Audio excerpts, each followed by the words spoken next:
You have a scene involving Al Gore and consultants and advice, and here it is.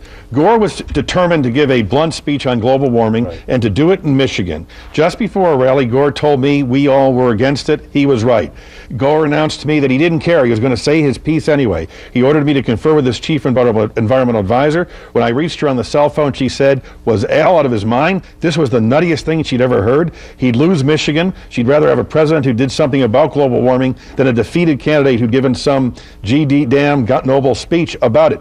When I reported her verdict to a disbelieving candidate, he phoned her, listened for a couple of minutes, and then he did budge. He said to me with resignation, well, I guess that's that. That was Al Gore in 2000. His signature issue, global warming, he decided not to give that speech because politically he was advised it would hurt him in Michigan. In 2008, what would he do? Oh, he'd talk about global warming all the time. Look, what really happened in 2000 was he wanted to give that speech very early.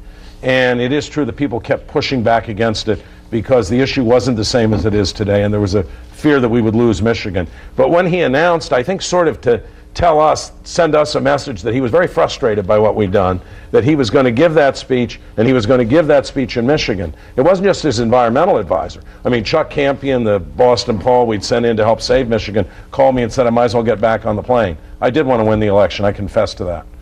But you think in 2008 it'd be... the speech would be given early. You'd never even get Michigan. It could be given. Actually, that speech could be given today in Michigan.